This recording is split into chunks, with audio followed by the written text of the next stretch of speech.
আল্লাহ তাআলাকে সবচেয়ে কাছে পাওয়ার মাধ্যম হচ্ছে নামাজ। নামাজের মাধ্যমে আল্লাহ তাআলাকে দেখা সম্ভব। ওইভাবে নামাজ পড়তে হলে জানতে হবে। তাই আসুন নামাজকে জেনে শুনে আদায় করি, সঠিক আমল এভাবেই করি। আলহামদুলিল্লাহি রাব্বিল আলামিন। আসসালাতু আসসালামু আলাইকা লা সাইয়্যিদিল মুরসালিন ওয়া আলিহি ওয়া সাহবিহি আজমাইন।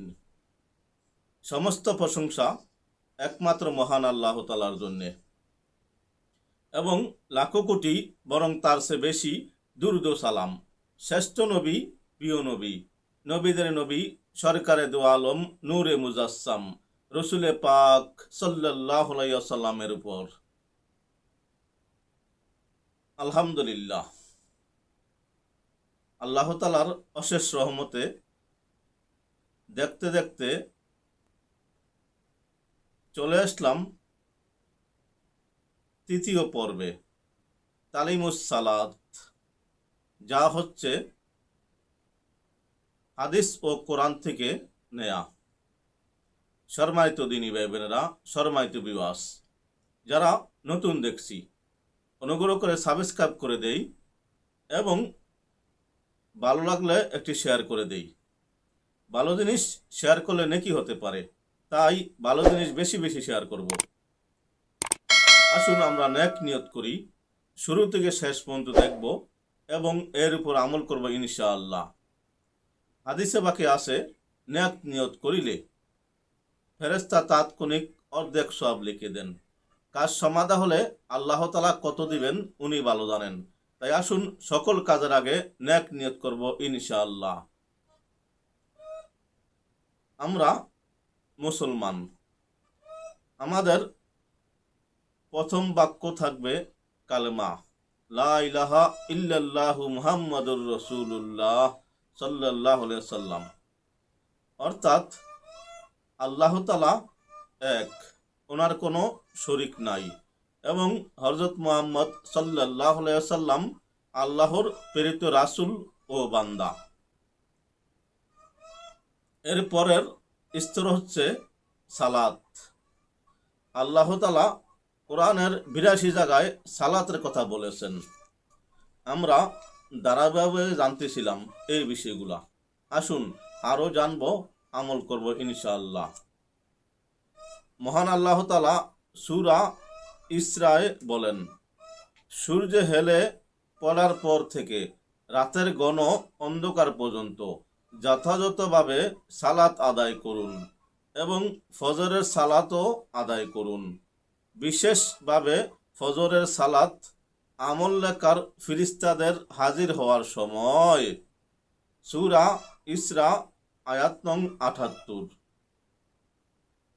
অর্থাৎ সালাতে সুর উচ্চ করো না এবং অবিষয় ক্ষীণ করো না, এ দুয়ের মধ্যপথ অবলম্বন করো। সূরা ইসরা আয়াত ১১০। মহান আল্লাহ তাআলা সূরা মুজাম্মিলে বলেন, কোরআনের যতটুকু পাঠ করা তোমাদের জন্য সহজ ততটুকু পাঠ করো। আল্লাহ জানেন যে তোমাদের মধ্যে কেউ কেউ অসুস্থ হয়ে পড়বে, কেউ কেউ আল্লাহর অনুগ্রহ সন্ধানে দেশ ভ্রমণ করবে এবং কেউ কেউ আল্লাহর পথে জিহাদে লিপ্ত হবে। কাজেই কোরআন হতে যতটুকু সহজ সাধ্য পাঠ করো, সালাত যথাযথভাবে আদায় করো, যাকাত প্রদান করো এবং আল্লাহকে উত্তম ঋণ দান করো। সূরা মুজাম্মিল আয়াত ২০।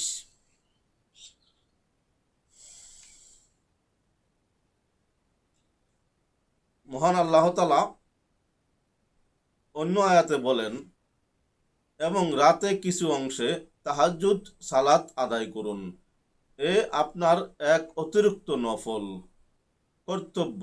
আশা করা যায় আপনার প্রতিপালক আপনাকে প্রশংসিত স্থানে মাকামে মাহমুদে প্রতিষ্ঠিত করবেন। সূরা ইসরাইল আয়াত ৭৯। আল্লাহ তাআলা অপর আয়াতে বলেন, আপনার প্রতিপালক তো জানেন যে আপনি কখনো রাত্রির প্রায় ২/৩ কখনো অর্ধাংশ এবং কখনো ১/৩ ইবাদতের জন্য জাগরণ করেন, এবং আপনার সাথে যারা আছে তাদের একটি দলও জাগে।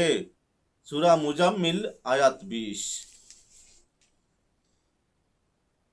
আল্লাহ তাআলা সূরা বাকারায় বলেন, যদি তোমরা শত্রুর ভয় করো তবে পথচারী অথবা আরোহী অবস্থায় সালাত আদায় করবে, পরে যখন তোমরা নিরাপদ হবে তখন আল্লাহকে স্মরণ করবে, যেভাবে তিনি তোমাদের শিক্ষা দিয়েছেন, যা তোমরা পূর্বে জানতে না।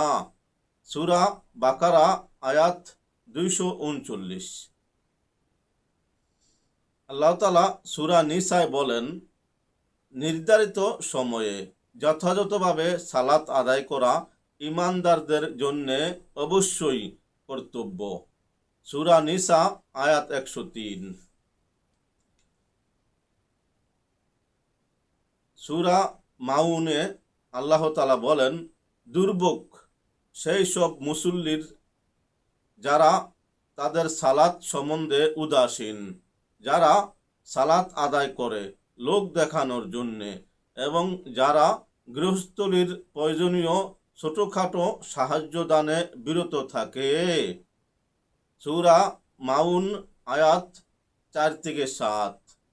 তাই আসুন আমরা ব্যস্তময় জীবনে ছোট ছোট কিছু কথা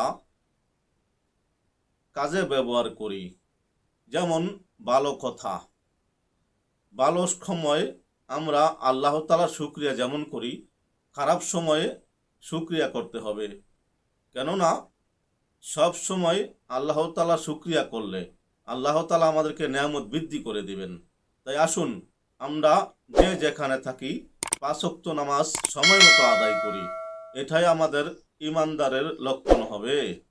সম্মানিত ভিউয়ার্স, যদি একটু উপকার মনে হয় অবশ্যই সাবস্ক্রাইব, শেয়ার ও লাইক করতে ভুলবেন না। আসসালামু আলাইকুম ওয়া রাহমাতুল্লাহ।